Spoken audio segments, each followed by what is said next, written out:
Salut, aujourd'hui on se retrouve pour dessiner son propre OC. Alors c'est parti. Bon, un OC ça veut juste dire personnage original.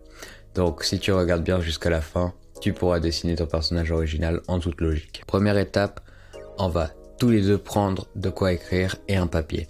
Sur cette feuille, on va écrire quel style de personnage on veut dessiner.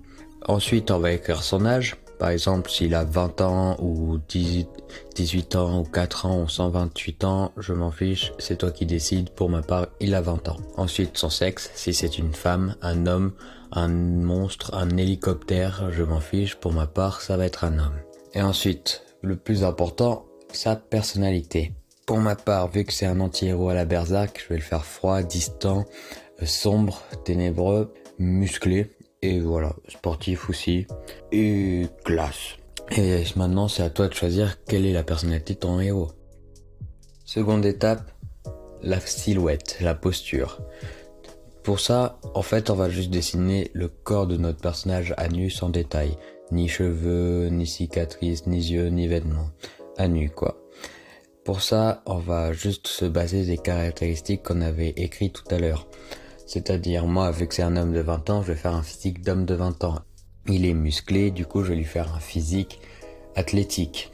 Mais aussi, pour sa posture, je vais me baser sur sa personnalité. Vu qu'il est froid, distant et ténébreux, je vais lui faire un peu renfermé, sans qu'il nous regarde directement dans les yeux, même qu'il nous regarde pas du tout, qu'il regarde ailleurs. Mais si vous avez choisi un personnage gentil, aimable et amical, on va plus faire un personnage qui nous regarde en souriant et en nous faisant bonjour, quoi. Pas la peine aussi de faire des formes, des postures trop complexes. C'est juste le dessin de notre OC pour passer aux détails et pour pouvoir savoir comment le dessiner. C'est-à-dire qu'on pourra faire une forme toute basique et même zoomer sur certaines parties du corps comme la tête ou les bras, peu importe ce qui vous semble important, pour pouvoir mettre plus de détails et être plus précis.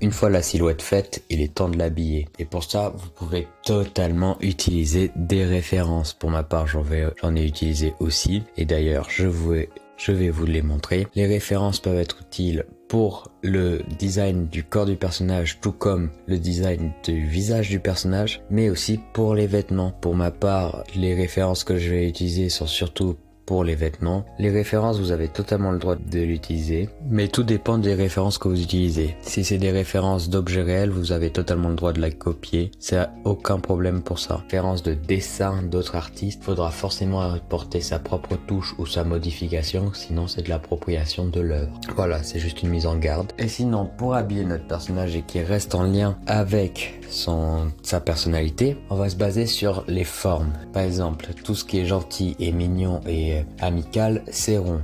Il suffit de voir Mickey Mouse dans Disney. Ensuite, tout ce qui est stoïque, fort, courageux, c'est carré, rectangulaire. Et ensuite, tout ce qui est méchant, vicieux et rapide, c'est triangulaire, pointu. Voilà, c'est des bases simples à connaître, mais ça veut pas dire qu'il faudra faire une coupe de cheveux s'il est rapide, entièrement triangulaire. Vous pouvez mélanger deux formes, ou soit même faire des petites touches de pointe et tout ça. Et tout comme les vêtements, pas besoin de faire un t-shirt entièrement carré. Il suffit juste de faire certaines parties carrées droite ou soit ronde pour dire ce que vous voulez faire, pour dire la personnalité de votre personnage.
Bon, une fois la silhouette faite et les vêtements faits et aussi les détails du corps faits, il est temps de mettre la couleur. Et pour ça, deux choix vous sont posés. Premièrement, soit vous voulez faire un style noir et blanc dans le style manga quoi. Et pour ça, il faut savoir quel est le bon ratio noir et blanc. C'est-à-dire qu'il faudra regarder son OC de loin et savoir s'il est reconnaissable ou non. Si vous mettez trop de noir, ça fera une tache d'encre, donc on le reconnaîtra pas. Si vous mettez que les contours, ça sera tout blanc.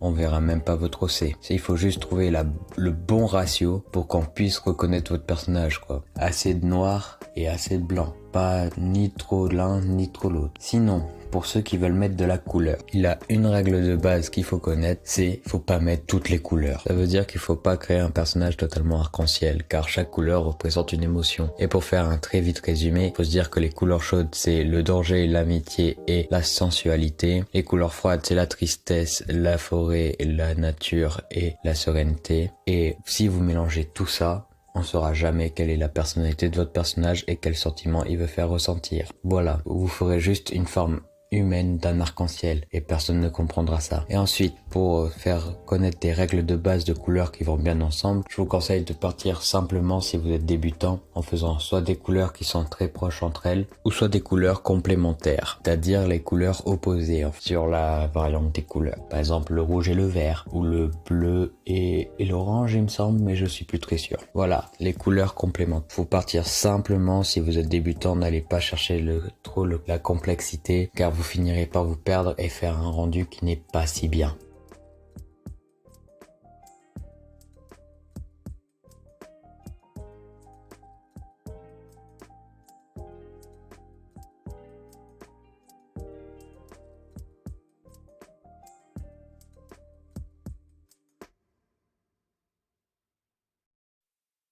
Where did I go wrong? I'm lost inside my head. When everything around me keeps on changing, and these broken thoughts are aching. I don't like to fly on my own. I need a little love sometimes. When the lights go dim and I'm outside in, she's the only one that still feels right.